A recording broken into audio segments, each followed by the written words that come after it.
happiness, pixel perfect homes and marriages. I understand the things I see were all manufactured for TV, where the headlines read like tabloid copy, the source is vague, the writing sloppy. All that we believe is hollow. Now we only really follow gold and green.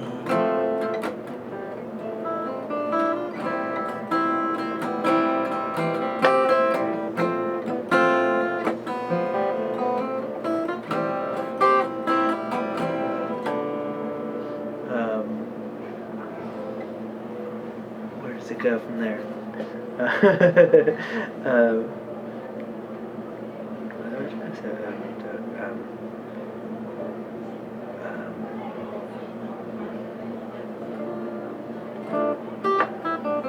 Gotta wait for Marlo. She knows all the words to my songs. Well, how is that?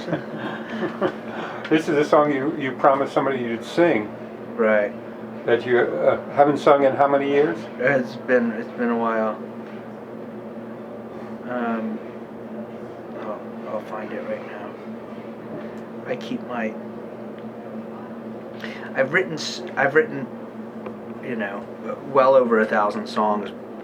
Well over that, and it's one of those things where it's not easy. I remember the music generally, but the words sometimes elude me. But Marlo remembers them. She remembers most of the words. Yeah, she remembers most of the words. Did she write with you ever? We've written a couple songs together. Oh, maybe you could sing one. If it's up. When you're out, Yeah. Be interesting. Just a thought.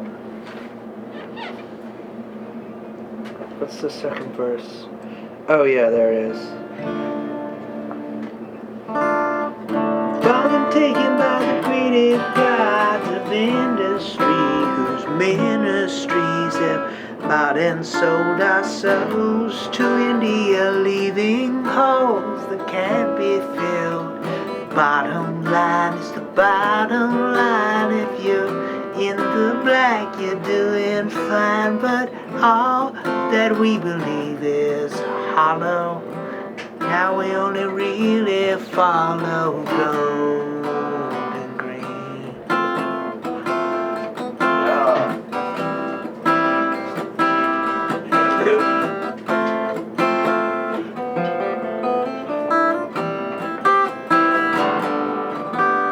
Yeah, you want to grab a guitar? Yeah.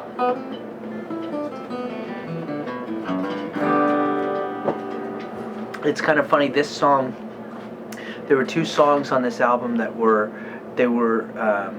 like, brother and sister, and they were about the same thing, and this was happening around, they were both written around 2007 or so, and one of them ended up getting picked up. It was called "Bury Me Standing." Both of these songs actually got used for what was that? What was the Occupy movement thing? It's ended up seeing all of these videos on YouTube with these two songs because they were both related to exactly that,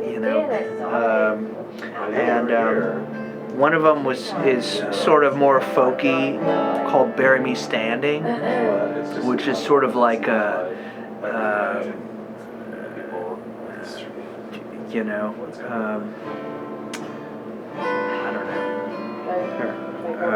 It goes like this. World was painted black. We all stood around, pat the painter on the back. Paid him well to give us hell, now we need a light. Little slice of pie, sure is sweet, just not enough to ever satisfy. Bake a laugh to give us crumbs, now we need a bite. Whoa, whoa, life is so demanding. You can bury me standing. You can bury me standing. You can bury me. Dripping drop of oil, leaking, said the man who swore it'd save all mortal coil. Can't complain, it isn't rain, that don't make it right. Whoa, life is so demanding. You can bury me standing. You can bury me standing. You can bury me. All around we are wonderful, little cold with some wonderful we'll find. Everywhere we are doing great. We have tempted fate. There's time to wait in line.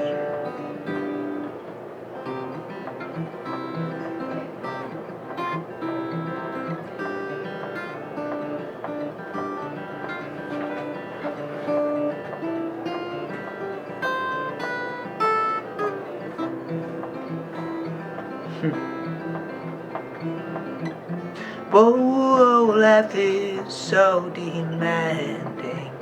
You can bury me standing. You can bury me standing. You can bury me. You can bury me. You can bury me.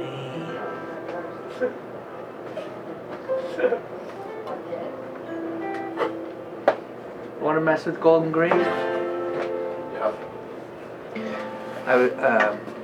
Michael and I wrote Golden Green together. I was.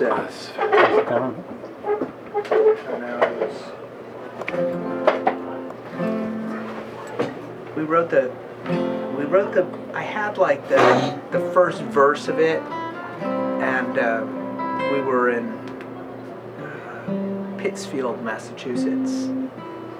Really cool theater there. Do you remember that place? Yeah, the Colonial. Yeah, Colonial Theater. Yeah.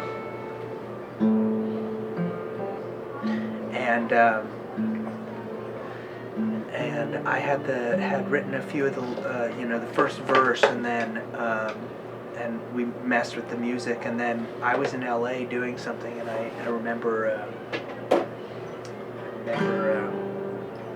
being at a hotel, and all I had were those little small like doodle pads, and ended up writing the rest of the words, and Michael came over to the hotel, and we finished the thing.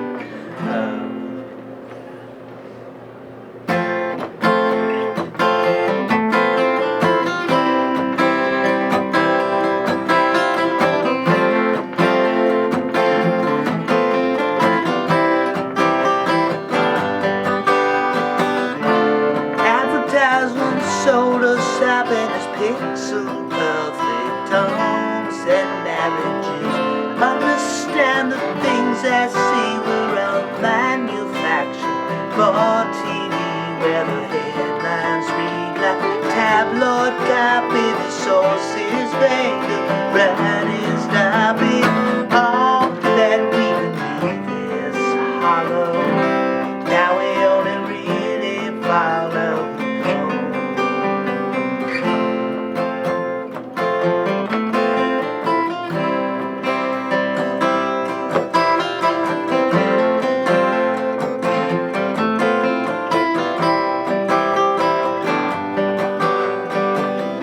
Often taken by the greedy gods of industry, whose ministries have bought and sold our souls to India, leaving holes that can't be filled.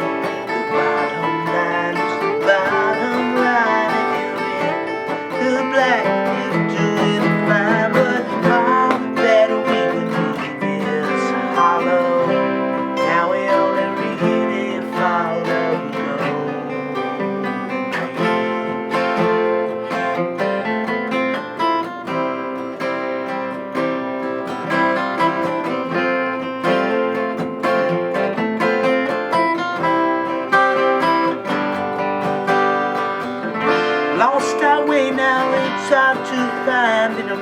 up world that's short on kindness. Everywhere it's cynics and pessimists, lawyers and druggists and insurance specialists looking for a fix instead of looking for a cure, 'cause there isn't any money in a cure anymore, and all that we believe is hollow. Now we only really follow gold.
Won't you take me back? One second. I ended up with one of your picks. I got a bunch of pics at Folk Alliance thing. You know, I found a bag of those Martin. Yeah. You can keep a dime. Yeah. Picks. Yeah. And like. You could pay for your move. Yeah, it's gonna. Well, it's like gonna pay for my house getting painted. What did you find? Martin Guitars made a really beautiful D21 sort of tribute guitar to my dad, and So they made all these picks. They made these all picks. these picks. So we've been using them for years. So I called up the guy that gave me the picks, and I said, "Can I get another bag of those picks?" And he's like, "You idiot! They're going for $100 a piece on eBay." So I the other day I found a whole unopened bag of them. There must be I mean, it's like a bag like that, and you know I'm moving, and I'm moving to Nashville. I'm like, I gotta fix up my house, and I gotta figure out how I'm gonna pay for it, and it's gonna end up being those pigs. Have you been to Nazareth? Yeah. So I have a documentary that I shot of Dick Bowes. I don't know if you know who Dick Bowes is. Yeah, that's who we were talking. Yeah. Dick Boak. Right. Taking me through It's amazing. and filming him. Yeah. He's the nicest guy. He is, but his story of how he got there is what I got. Yeah. And it's an amazing story. It sure is. And he's such a gentle. Yeah. He's a great dude. Yeah.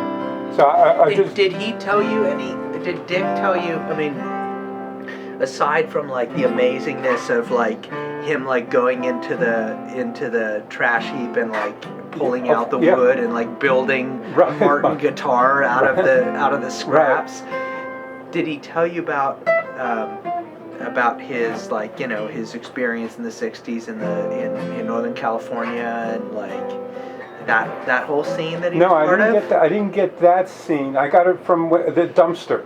Yeah, from the dumpster. Yeah. But I did go into the archives, and he showed me letters from going back in their books and their all sorts. I don't recall if you mentioned your father's name, which would be interesting, since your father, he obviously made a tribute guitar. Yeah, they made a signature model, and it was like one of those things that was so nice because my dad could never afford a Martin guitar, and so it was like the idea that, you know,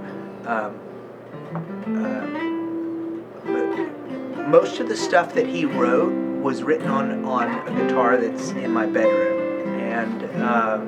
and it's something he gave to my mom. It was a 1933 Gibson, kind of like a smaller version of this guitar right here.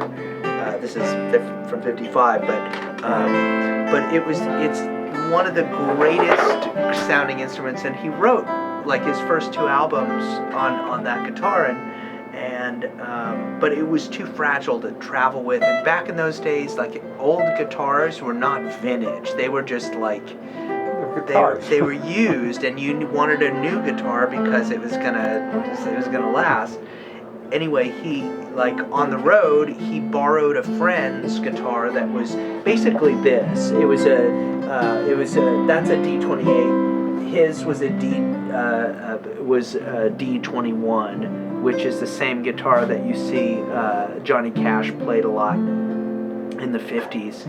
And the difference is that this is more intricate, and it's fancier. The D21 was sort of like the working man's D28, and but it's made out of the same wood, and it's they really cared about making this instrument beautiful, and Dick cared so much about making it right, that so much so that he found, my dad didn't own the Martin, but he borrowed a friend's Martin, and we found that original Martin, and our friend Paul Wilson was nice enough to lend it to Martin so that they could take the whole thing apart and make an exact replica of the instrument. And he toured with it for a couple years, and then he recorded a few of his songs with it. But most of the stuff he recorded was on a Gibson Dove from about 1963 to 64 Gibson Dove. But the D21, you always see him with the picture of him and a guitar that looks very similar to that. Interesting. But it was so nice because he could never afford one, and it was like, it but that's really even a more brought beautiful story. Brought tears to my eyes, like when they said they wanted to make it, and not to talk shit, but Gibson made a copy of the guitar that's in my bedroom, and they made a Jim Croce model, not a Gibson Dove that he recorded on, but they made the one that he wrote everything on, and there was no attention to detail. They didn't do any measurements. They didn't look at what the original instrument was, and it came out sounding pretty good. It's a pretty good instrument, but but it was totally different. It was completely a different approach, and so the D21 is just, it really turned out beautifully, and consequently the picks are valuable. Which is really funny. Yeah. Especially since Dick is an artist. Yeah. And a chef. And he put that love into it. Yeah. And those picks, there's something just about those picks. I don't know what it is. It's like you gave me a handful of them a couple weeks ago, and it's like I should sell them, and I started using them. Marla was like, what the fuck did you? She was like, gave him $1,000. Don't give him any more picks. Is that the pick you have there? You're using in your mouth? I don't have it now. I don't have any here because they're too. I think I might. I have one in my. I usually have one because it's such a good pick. The ones I have are so worn down, like they're just they're unusable because the tips are gone. I have some. I think I have a few with me because they're really good they're really good. But usually I use a few different picks, but I'm mainly a finger picker. But this is, besides that, this is my favorite pick. This is a something my friend made. It's a peso. It's a what? It's a peso. A peso? Yeah, Mexican peso. Really? Yeah. That's fun.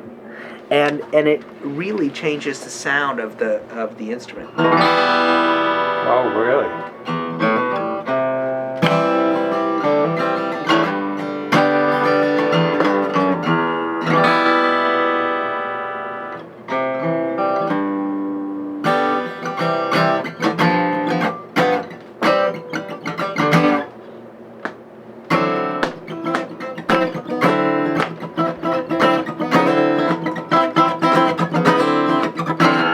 Especially on a big dreadnought, or a jumbo like this, or Michael's guitar, because you get a lot of high end out of it, and these guitars generally have a lot of low end, so you get just this really unique sound.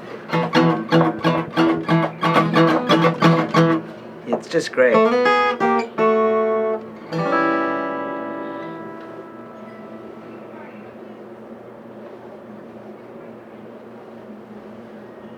That's a great story, by the way. Have you been back out there at all? To their museum? Who's that? Martin, guitar. I haven't. I ran into Dick about I don't know, a month ago at the NAMM show, and we hung out for 10 minutes and talked. He's a gem. He cares so much, and it's really interesting. He picks.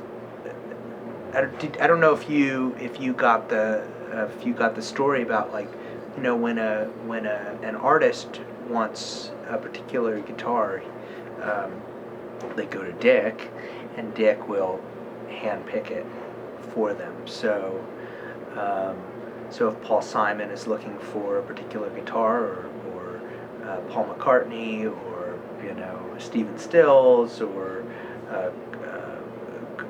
Neil Young, or Crosby, or any 1,000 different legendary musicians, they go to Dick because he will go through what they have going right there, and he'll check it out. Guitar Center has its merits, but they don't get the best Martins. The best Martins go to, like, the sort of boutique shops because they recognize when they're making them that this is special, and it needs to be sold for more. It's valuable. It's a beautiful thing. The thing I loved is that they give a lifetime guarantee if you're the owner. My friend Manny Delgado in Nashville. You should talk to him. He's a third or fourth generation luthier, Mexican American. Moved the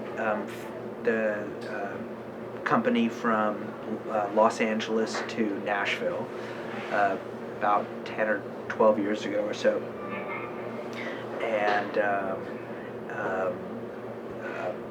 Manny's uncle and father made the guitars. They mostly classical and flamenco guitars,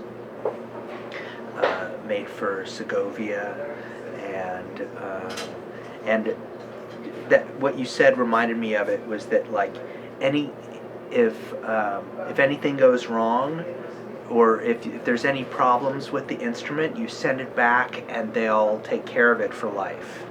And when Manny makes a guitar for you, when he makes a custom guitar, It's He's going to announce. it's an amazing thing because he spends a week with you and he gets to know you and he wants to know what you listen to and what you like and how you like to play, and he just wants to sit and talk with you to understand before he even thinks about making the guitar for you. It's such a beautiful thing, and now he makes guitars for a lot of people, but Los Lobos all use Delgado guitars. Man, he's a master. He's great. He's third generation luthier. How did you meet him?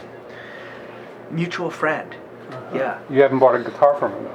I would love to, but I don't have the instruments that I need are different than what. So there's one instrument that I'm in love with that he has. That's just like I just don't have a. It's not something I can use every day. It's a Cinco Romantico, which is like, it's like if you started at the 5th fret, and it's a small-bodied instrument, Mexican guitar, one of the most beautiful sounding instruments, and if I had the money, I'd buy it for sure. Yeah. I better play. Yes. I don't know what I'm playing. But you like that, don't you? Yeah. Well,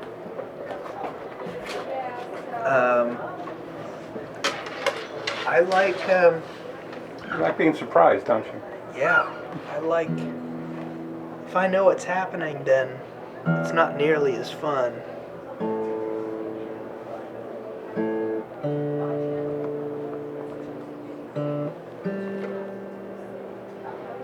I should get some water.